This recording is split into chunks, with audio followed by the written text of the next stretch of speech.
اعوذ باللہ من الشیطان الرجیم بسم اللہ الرحمن الرحیم فلما جاء پھر جب آئے آل لوط کے پاس مرسل وہ قاصد قالا تو حضرت لوط علیہ السلام نے کہا انکم قوم بے شک تم لوگ تھے منکرون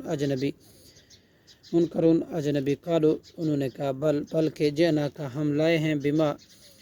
تیرے پاس وہ عذاب وہ چیز کانو تھے وہ فی اس میں یمترون شک کرتے و آتینا کا بالحق اور ہم لائے تیرے پاس حق و انا لصادقون اور بے شک ہم یقیناً سچے ہیں فاسری باہلی کا چنانچہ تو لے چل اپنے گھر والوں کو بھی خطے من اللیل رات کے ایک حصے میں واتبع اور تو چل ادبارہم ان سب کے پیچھے ولا یلتفت اور نہ پیچھے مڑ کر دیکھ منکم تم میں سے احد کوئی بھی ومضو اور تم چلے جاؤ حیث جہاں کا تمرون تم حکم دیے جاتے ہو وقضینا اور ہم نے فیصلہ دیا الیہ اسے ذالک الامر اس معاملے کا انا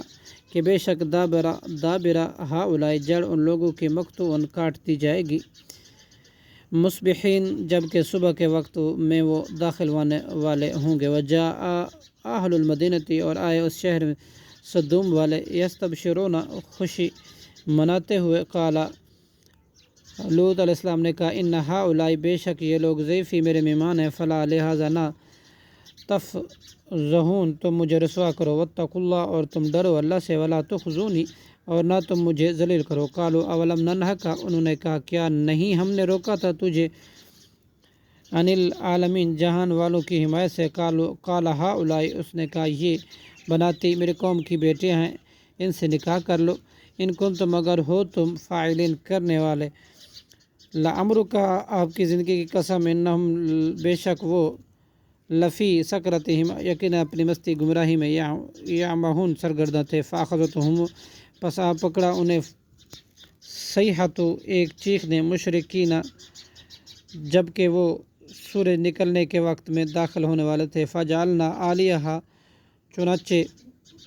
کر دیا ہم نے اس بستی کو اوپر والے حصے کو سافلہ اس کے نیچے کا حصہ وامطرنا اور ہم نے برسائے علیہم ان پر حجارتاً پتھر من سجیل کنگریوں کے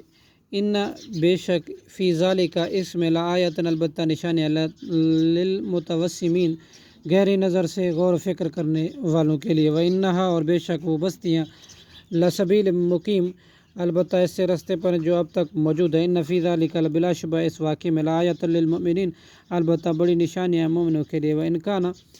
اور بے شک تھے اصحاب الایکتی ایکا بستی والے لظالمین البتہ ظالم فانتقمنا تو ہم نے انتقام لیا منہم ان سے وانہما اور بے شک وہ تباہ شدہ بستہ